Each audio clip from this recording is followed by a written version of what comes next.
You're not going to have much time to get your car in the garage with the hail inbound to your area. Of course, we're talking up to at least an inch. Some of these storms could produce up to 1.5 inches, maybe 2 inches of hail. West of Lafayette, Bloomington especially, there could be some significant wind gusts that push 75+ miles per hour, but I do not want to lower the concern level for areas in central Indiana. Low top supercells merging into a line or broken set of lines is what we're expecting for Wednesday afternoon and night. White Christmas or no? No. No? That's a big old no. Okay. I mean, you didn't see Frosty the Snowman in the image, right? I did not see Frosty. Frosty the Waterman. Road temperatures will be important to monitor because for areas that see below freezing road temperatures, road impacts increase further. I talked about you folks in Bloomington and Columbus. Now the rain has moved towards your area. Bloomington started picking on some showers. Rain pushing north of US 50. Hold on though, I'm not finished. We're gonna have more snow coming in later in the afternoon, evening hours. Yeah, I know. Now everyone can do the facepalm emoji. It's mild though, 54. Those sustained winds at 29 miles per hour. That wind is whipping through. It's definitely an issue. So, especially walking in downtown Indy, it's definitely going to cause some issues for you. But that's just the air temperature. This is what we're feeling like right now. You ready for this? Kokomo. Now you're feeling like 9 degrees, feeling like 20 in Shelbyville. Tennessee, Kentucky, 7 p.m., 72. Houston, Purdue. Indiana's own Purdue Boilermakers. Tough matchup against Houston, but never say never in March, right? 68 by 10 o'clock. You might need the jacket. Some dry air has really been causing this system to really struggle to strengthen, and as we see some extra convective development, that red spot there, that's like a hot tower basically forming, meaning that this storm is still trying to intensify at times. This is why you really shouldn't be driving even in severe thunderstorm warnings, because again, you could even have some flying objects in the air, especially with winds this intense. We see that warm air fuel these storms out to our west. And this is going to be a very mean line of storms in Illinois. It's expected to gradually weaken as it pushes in from the west. Here's the severe threat for your Wednesday. We're thinking of a time frame of 5 p.m. to 11 p.m. Level 2 to 5 slight risk along and west of US 31. Thursday morning impacts are minor, of course, but then they get more on the moderate end of things with gusty winds of 25 to 35 miles per hour. Heavier snow with some rain mixed in. The rain jacket will be a necessity, not the umbrella, because this is what's going to happen.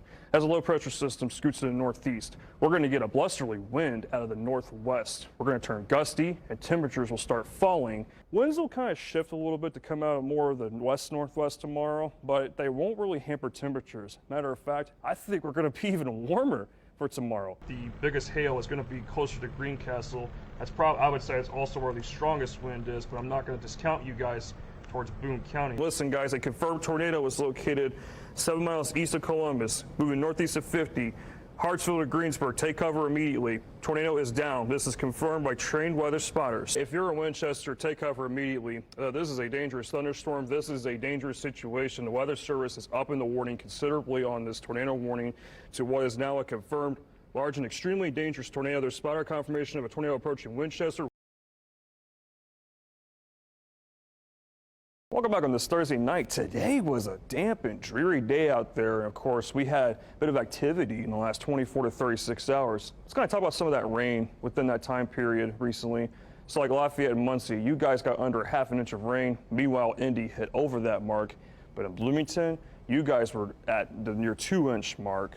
And on a broader perspective, a majority of the rain fell south of Interstate 70, or should I say the highest totals were down there, just as we forecasted. So that played out perfectly.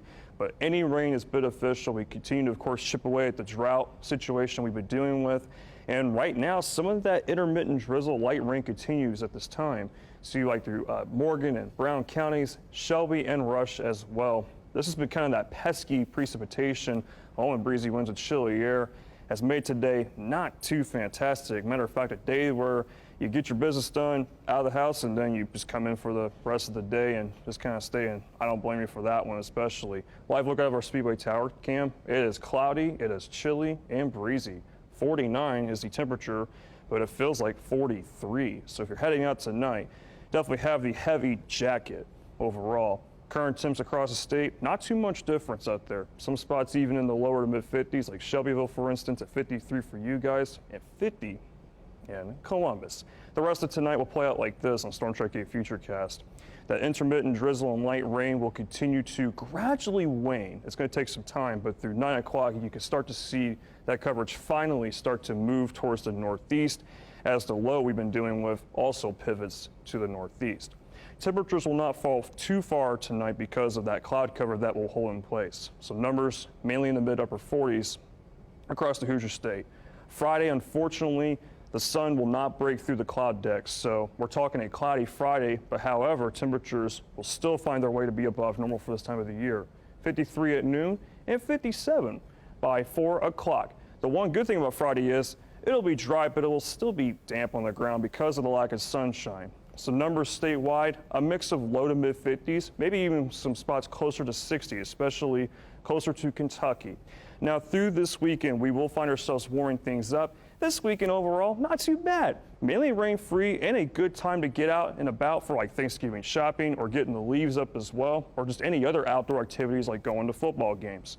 We're talking temperatures back in the 60s by Sunday and then warming into the mid 60s by Tuesday.